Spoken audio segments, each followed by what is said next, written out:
కాలేజీకని చెప్పి బయలెళ్ళే కుర్రాడు bus స్టాపులో pose చూడు. సెల్లు సేత పట్టుకొని స్టిల్లు కొడుతూ వాడు అమ్మాయిలెంట పడతాడు. మార్నిసు సినిమాకు రమ్మంటూ వాడు సెల్లులో మెసేజులే పంపుతాడు. అయ్యో విలువైన కాలాన్ని వెలిగించే చదువునే గంగాలో కలుపుతున్నాడు. విన్ని నమ్మి చదివించేటి కన్నుల ఆశల్ని కృంగాలో తొక్కుతున్నాడు. ఆలకించండి రా రింగుటోను, భలే సౌకర్యం ఉన్న సెల్ ఫోను. వాడే తీరు మాత్రం మారితేను, మన బ్రతుకు హరిశ్చంద్ర కాటిసీను. ఆలకించండి రా రింగుటోను, భలే సౌకర్యం ఉన్న సెల్ ఫోను. బైకు మీద వెళ్తాడు భలే జోరుగా ఒకడు, రోడ్డు మీద స్పీడు చూడు. దారి మధ్యలోన సెల్ ఫోను కాలొస్తే మెల్లిరిగా సెల్లు పెడతాడు. సెల్ ఫోను స్విచ్ అయినా ఆపేసుకోడు, పక్కన బైక్ ఆపి మాట్లాడుకోడు. వీడు ఎక్సులేటర్ పెంచి ఎదురొచ్చే లారీకే ప్రాణాన్ని బలికొంటాడు.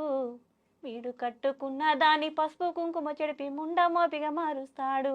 ఆలకించండి రా రింగుటోను, భలే సౌకర్యం ఉన్న సెల్ ఫోను.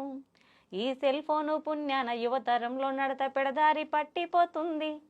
బాతురూములోన వీడియో సెల్లుతో ఫోటోలనే తీస్తుంది. ఆడోళ్ళ మాన మర్యాదలు తీసి ఆత్మహత్యలకు పరిగొల్పుతోంది. అయ్యో దూరాల్ని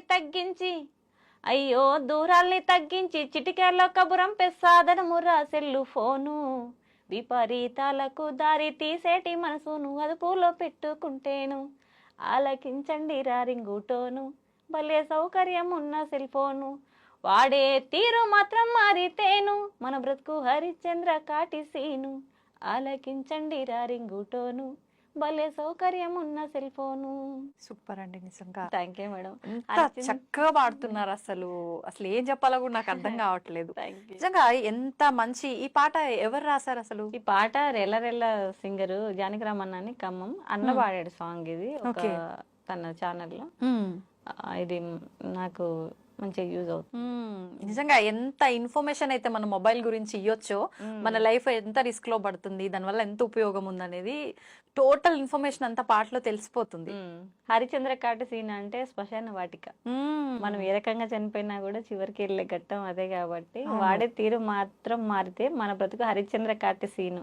అంటే హరిశ్చంద్ర చివరికి శ్మశాన వాటికల్లో కాటికాపరిగా పనిచేసాడు కదా, కాబట్టి అక్కడ దాకా వెళ్ళొద్దు అని అంటే ఖచ్చితంగా హెల్మెట్ పెట్టుకోవాలి. సీట్ బెల్ట్ 4 వీలర్ ఉంటే సీట్ బెల్ట్ ధరించాలి. సెల్ ఫోన్ మాటలతో డ్రైవింగ్ చేయకూడదు. సిగ్నల్స్ ని ఫాలో అవ్వాలి. బండి మీద 3-4 వేసి వెళ్ళకూడదు. అవును. ఆ తర్వాత మన స్పీడ్ బ్రేకర్లు ఉంటాయి, కొంతమంది కావాలని కట్టుకొట్టుకొని వెళ్తారు. ఇవన్నీ కొంచెం ఒక లిమిట్ లో అన్ని తగ్గించుకుంటూ వస్తే 60 ఏళ్ళు బతకాల్సి 80 ఏళ్ళు బతుకుతాం. నిజంగా మన చేతుల్లో ఉంది.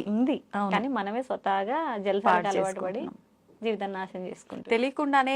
అంటే చాలా రకాల ఫుడ్ వల్ల గానీ, పొల్యూషన్ గానీ తెలియకుండా మనకు అది మనం ఏం చేయలేము, అలా పాడవుతుంది. మన చేతుల్లో ఉన్నదన్నా మనము కాస్త పాటిస్తే గనక మన ఆరోగ్యాన్ని మీరు అన్నట్టుగా ఒక 10-15 ఏళ్ళు పెంచుకోవచ్చు.